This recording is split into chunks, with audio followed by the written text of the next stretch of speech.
అందరికీ నమస్తే. Welcome back to కుమారి శ్యామ్. ఈ రోజు మనం చాలా ఆరోగ్యకరమైన రుచికరమైన తోటకూర వేపుడు తయారు చేయబోతున్నాం.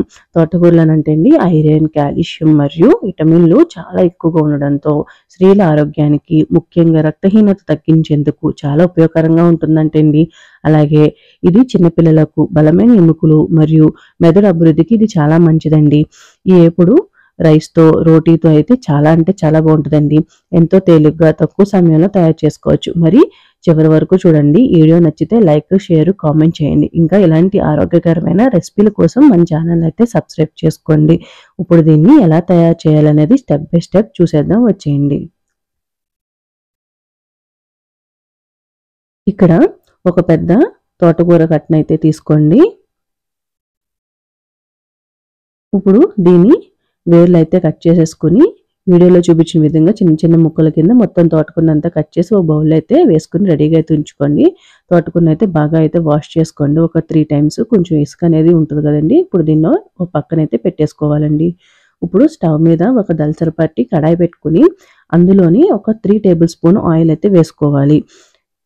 ఆయిల్ అనేది కొంచెం హీట్ అయ్యాక అందులోని ఒక 2 tablespoon పచ్చిశనగపప్పు వేసుకుని లైట్గా అయితే ఫ్రై చేసుకోవాలండి.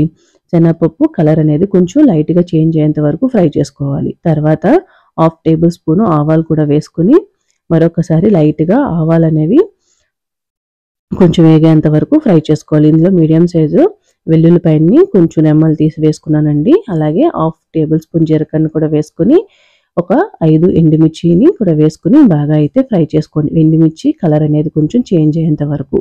చూసారా, ఈ విధంగా ఎంతవరకు అయితే ఫ్రై చేసుకోవాలి. ఇప్పుడు కొంచెం కర్రీ లీవ్స్ని కూడా వేసుకుని కర్రీ లీవ్స్ అనేవి క్రిస్పీగా అయ్యేంత వరకు అయితే ఫ్రై చేసేసుకోండి. ఇందులో ఇప్పుడు 1/2 tablespoon పసుపు, అలాగే మీ రుచికి సరిపడినంత సాల్ట్ కూడా వేసుకోండి. ఇప్పుడు దీని అంతటిని బాగా అయితే ఇంకొకసారి కలిపేసుకోవాలి. తర్వాత ఇప్పుడు మనం ముందుగా కట్ చేసి పెట్టుకున్న తోటకూరని అంతటినీ కూడా వేసేసుకోవాలి. ఈ విధంగా తోటకూరలో అయితే వాటర్ అయితే వేయనవసరం లేదండి. దాంట్లో వచ్చే వాటరే సరిపోద్ది కుక్ అవ్వడానికి.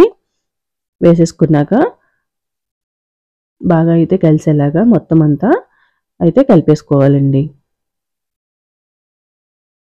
చూసారా, ఈ విధంగా అయితే కలిపేసుకోవాలి. ఇప్పుడైతే దీని మీద మూత అయితే పెట్టేసుకుని ఒక ఎవ్రీ 5 minutesకి మనం మధ్యన కలుపుకుంటూ అయితే మనం దీన్ని ఫ్రై చేసుకోవాలండి.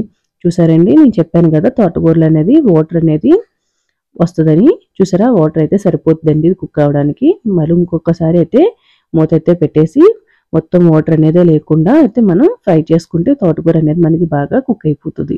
చూసారా, ఇక్కడ తోటకూర అనేది మొత్తం అంతా కూడా మనకి బాగా కుక్ అయిపోయింది. వాటర్ అనేది లేదు. ఈ విధంగా వచ్చేంత వరకు అయితే మనం కుక్ అయితే చేసుకోవాలి.